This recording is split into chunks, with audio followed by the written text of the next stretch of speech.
Je sais pas ce que j'ai, j'hyperventile, ça va pas super. Hein. Toute une chronique sur le pape et pas l'ombre d'une Christine Boutin, putain. Ça va pas, faut que je me calme. Bonjour et bienvenue dans le récap. Nous sommes le mercredi 15 avril et depuis quelques jours, le monde ne quitte plus le pape des yeux. Et pour cause, entre son bras de fer avec Donald Trump et sa visite historique en Algérie, Léon XIV ne se contente pas de faire de la figuration. Il remet les pendules à l'heure et balance un rappel bien senti à celles et ceux qui se parent de vertus religieuses sans jamais en appliquer les principes les plus élémentaires.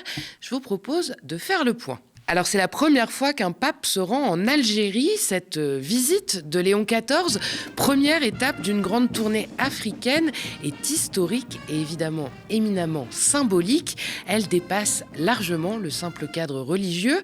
À Notre-Dame d'Afrique, le pape a eu des mots pour le peuple algérien, mais qui résonnent dans tout le Moyen-Orient, actuellement sous le feu d'une guerre déclenchée par les États-Unis et Israël.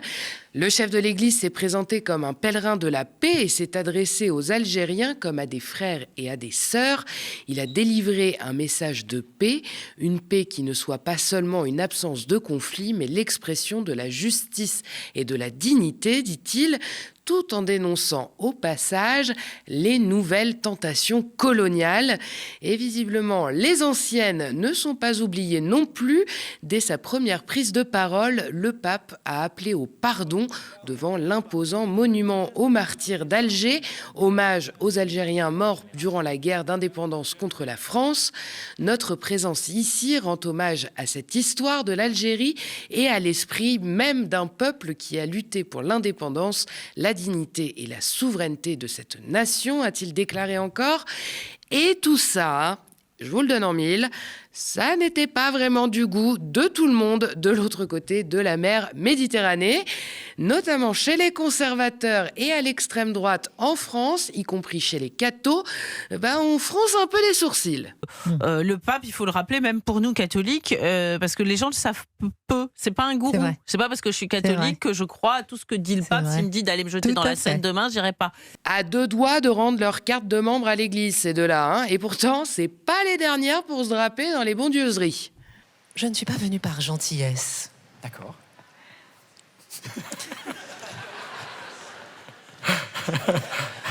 Je suis venue pour témoigner de la puissance de Dieu. Visiblement, la puissance de Dieu, ça s'arrête quand même aux portes de la politique, chez Christine Kelly. Nous qui pensions que chez Bolloré, on savait particulièrement bien marier les deux, visiblement, c'est un peu plus compliqué que ça. En tout cas, il semblerait qu'on sache faire le tri dans les valeurs quand elles ne collent pas avec le narratif qu'on tente d'imposer à longueur de journée. Alors, on avait déjà quand même eu un petit indice quand la rédaction web de CNews s'est fendue d'un article pour souligner que le souverain pontife d'origine américaine, rappelons-le, ne comptait pas s'exprimer en français lors de sa visite en Algérie, y voyant, je cite, un signal qui devrait être fortement apprécié par le pouvoir algérien. Ils vont faire une syncope quand ils apprendront que le discours a bien été prononcé en anglais et traduit en arabe. Leur dites surtout pas que c'est la langue officielle, ils sont pas au courant. Alors on a aussi Paris Match qui est parti dans ses petits délires en publiant un article qui a déclenché les foudres de Ségolène Royal. Oui. Le titre, Léon XIV et les paradoxes de l'Algérie. Dans le chapeau, on peut lire « Le pape Léon XIV se rend dans un pays où l'islam est la religion d'État, où des dizaines de milliers d'Algériens se sont secrètement convertis au christianisme et où leurs églises sont fermées depuis janvier 2025 ». Ah oui, ça bosse dur entre deux paparazzades de Jordan Bardella et son héritière. Ça taffe.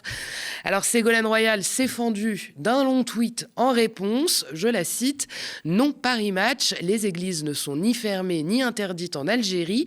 Attention à ne pas relayer des informations qui visent à dénigrer la visite du pape Léon XIV à Alger.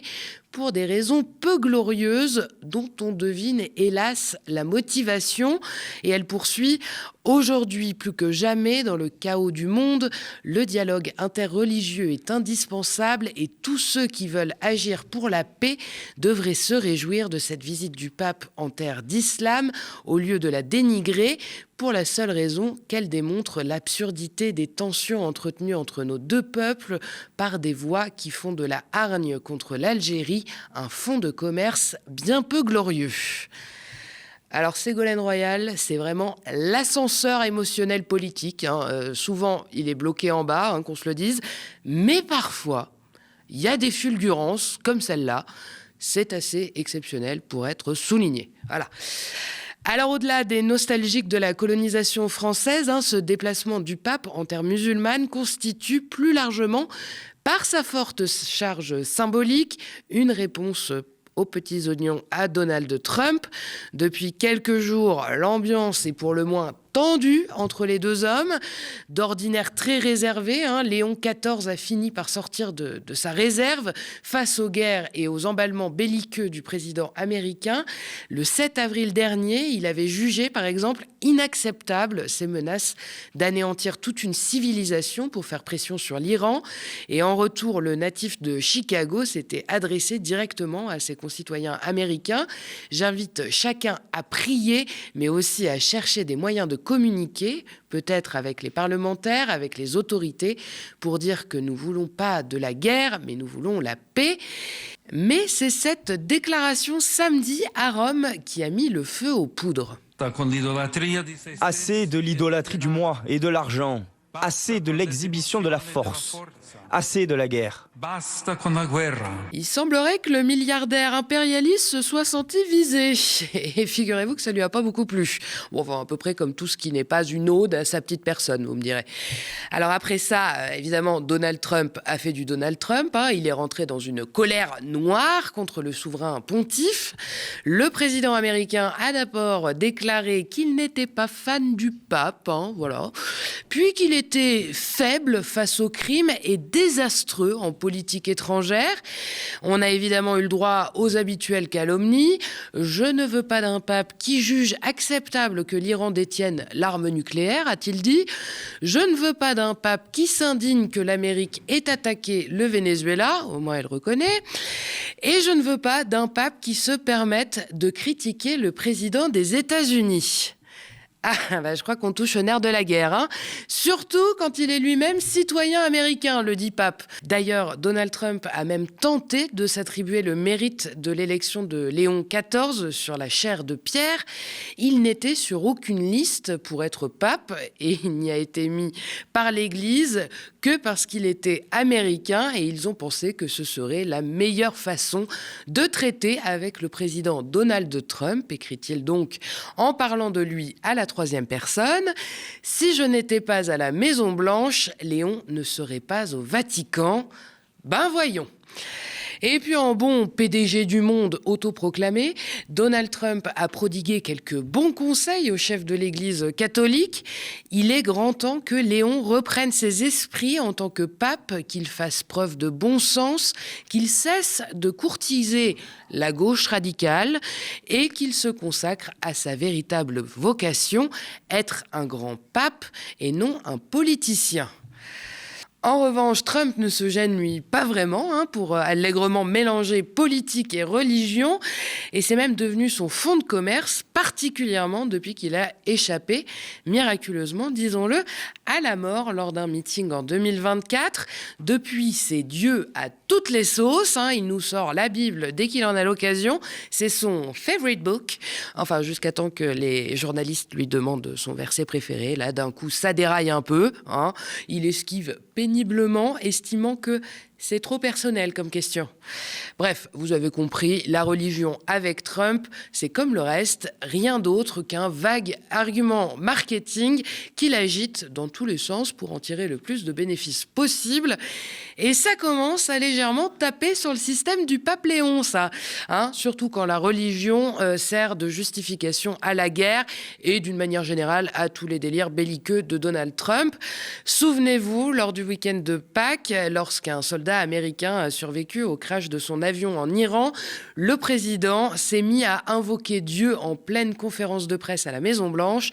Je le cite, « Le Seigneur veille sur nous, c'était Pâques, nous étions en territoire pascal, je suppose, mais le Seigneur veillait sur nous. » Et début mars, quelques jours à peine après le lancement de la guerre, un membre de son cabinet publiait sur les réseaux sociaux cette vidéo d'une prière collective autour de Donald Trump en plein bureau ovale.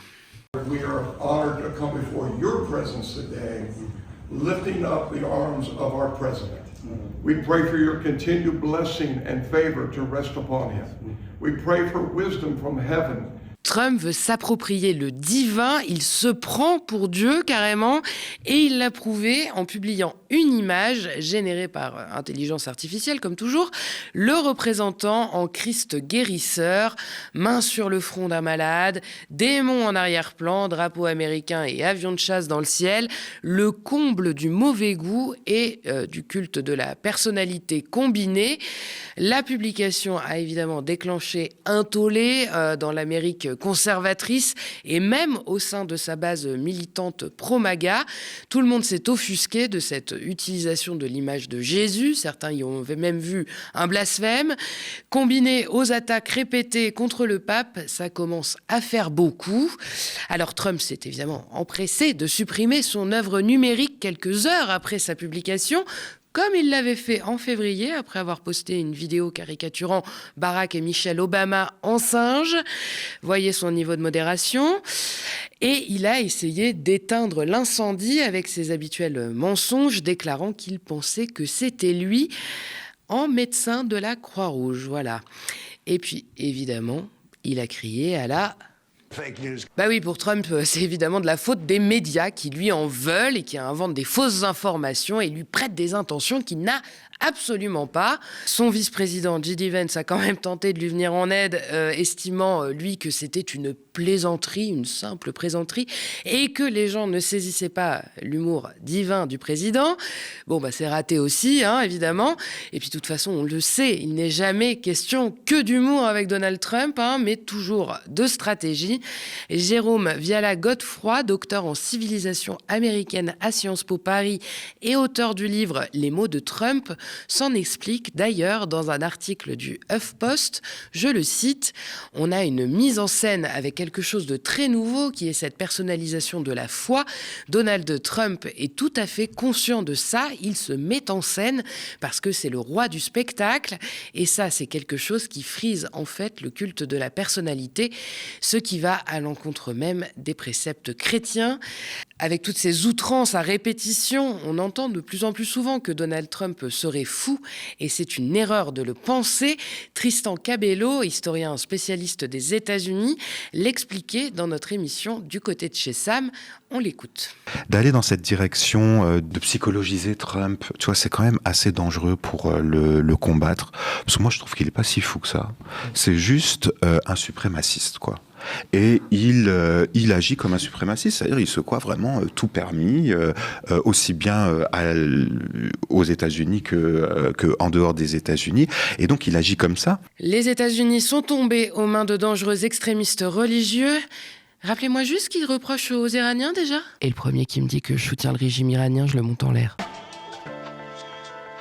Et on fait une petite pause avant de continuer avec le reste de l'actualité. Si vous aimez le récap et que vous avez envie qu'on discute ensemble, de connaître les coulisses de l'émission ou même de choisir et de proposer des sujets, je vous attends sur le canal de discussion Instagram. Le lien pour le rejoindre est dans la barre d'infos. Et vous le savez, sans vous, pas de récap et pas de médias non plus. Depuis plus de 8 ans, notre chaîne télé tient bon en indé dans un paysage audiovisuel toujours plus concentré et réactionnaire. Chaque jour, nos plus de 25 travailleurs et travailleuses mènent courageusement la bataille de l'info. Mais pour continuer, nous avons besoin de vous. Notre antenne, notre histoire, c'est vous qui la faites vivre. Alors aidez-nous à continuer.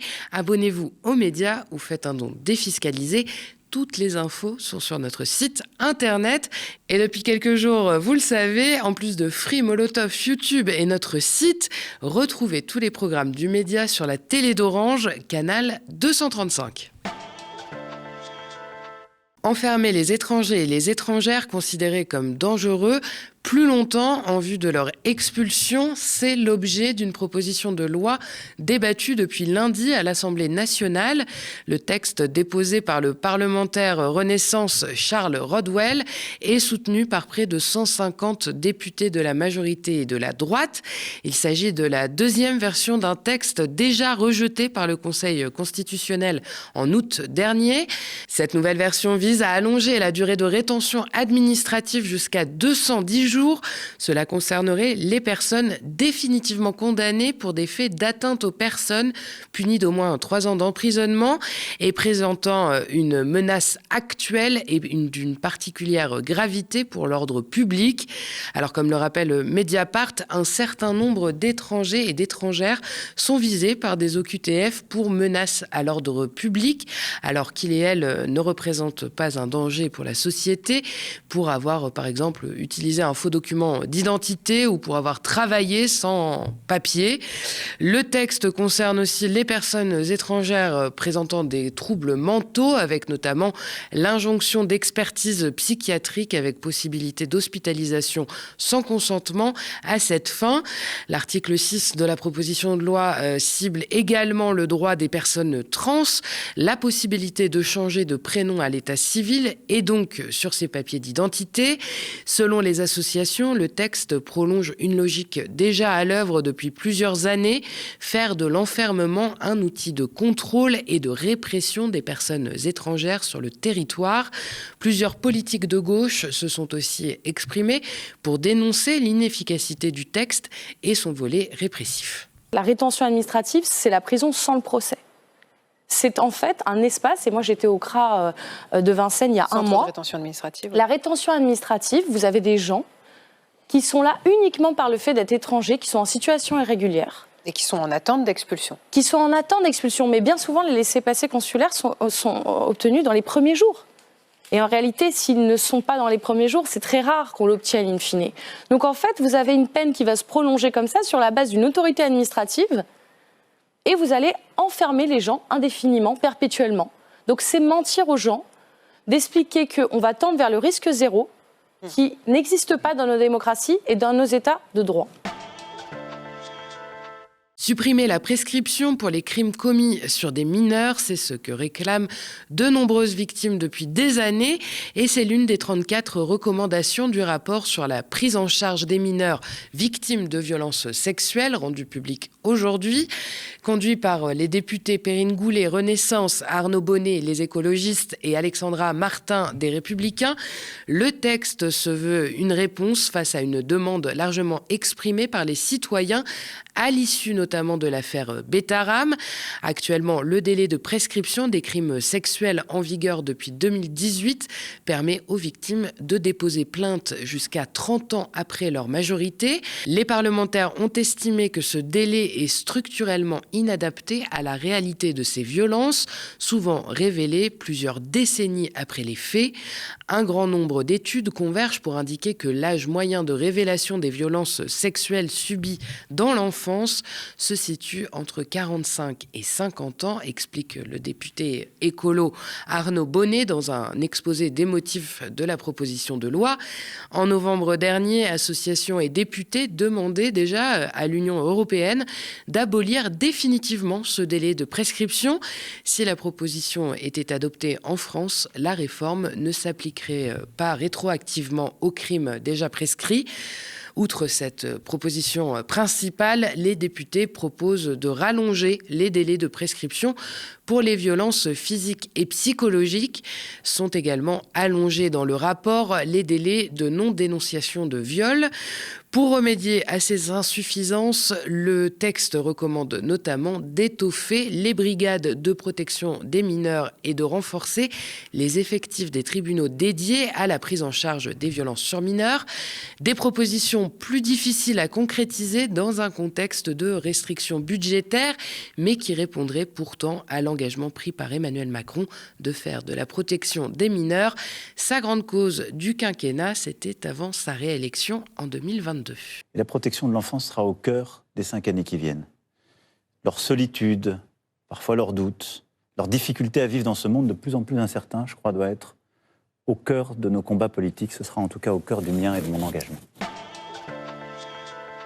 Et on termine ce récap avec un point sur l'actualité internationale. Le début des pourparlers entre les représentants du Liban et d'Israël a bien eu lieu hier. Cela n'a pas empêché à l'armée israélienne de poursuivre ses frappes sur le sud de Beyrouth. Plus de 200 cibles du Hezbollah auraient été frappées dans le sud du Liban ces 24 dernières heures, selon un communiqué israélien. Le Hezbollah a également revendiqué plusieurs attaques et une trentaine de roquettes sur le nord d'Israël. Le Haut-Commissariat des Nations Unies pour les réfugiés a appelé la communauté internationale à fournir une aide d'urgence au Liban. Les bombardements israéliens ont jusqu'ici fait plus d'1 million de déplacés, soit 1/5 de la population libanaise.